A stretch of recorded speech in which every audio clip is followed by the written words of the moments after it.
Hello, and for those of you who've been following this, this is strategy 3 in a series of strategies to be happier at work. Strategy 1 was about focusing on your strengths and not your weaknesses. Strategy 2 was about prioritizing and honoring your values at work. So this is strategy 3, and this is about making sure that you use your preferred skills at work. A lot of people will say to me, well, yeah, that's a great luxury. There's lots of things that I just have to do in my work and we can't enjoy every moment. Absolutely true. But if we don't focus on what our preferred skills are and actually know what they are, a lot of people aren't really that clear until we start talking about it. But the chances of us using our preferred skills at work are a lot lower because we're not even sure what they are. So noticing what we really are proficient in, what we're highly proficient in and really most enjoy using is the secret to this. One way of looking at it is to say, if you were doing this for free, if you weren't paid to do this, would you still use this skill? Would you still enjoy using this skill? Is it a skill that you use as a hobby or in your free time? Do you volunteer and use this skill? For me, realizing that I could volunteer with the Prince's Trust and mentor young people using my coaching skills, oh yes, I was really willing to do that because I love using that skill. So focusing on proficiency and enjoyment, because we can be really proficient in a skill, but we have got to the point that we've used that so much. Perhaps we've been in the same career for 10 years, 15 years.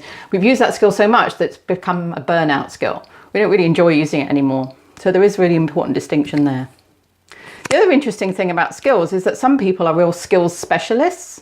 I hate that term jack of all trades, but some of us really like to use a mix of skills. I'm one of them.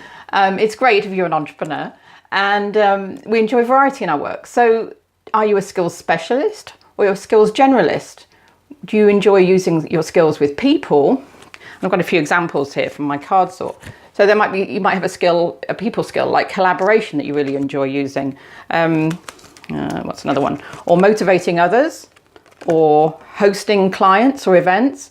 So you might have a lot of skills in that area, but you might or you might not enjoy balancing that with work that's very much more solo, like generating ideas or research or computer work.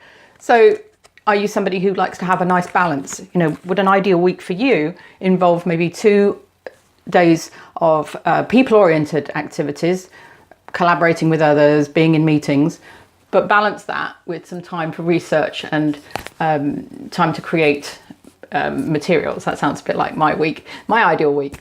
So it's different for each person, but identifying what your preferred skills are, what an ideal week looks like in terms of the mix of those skills that you'd like to have. This can be a really great way to look at ways to tweak your job.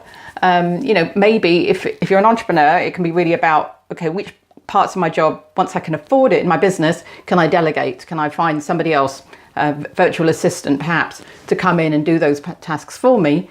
And in a corporate environment, it might be about discussing with your boss, okay, are there some of these aspects of my job that could be changed? Could I take on more of this and less of that? You know, could somebody else do those parts of the job that really aren't in my skill set? So knowing what your preferred skills are and using them at work, a really important strategy for happiness at work.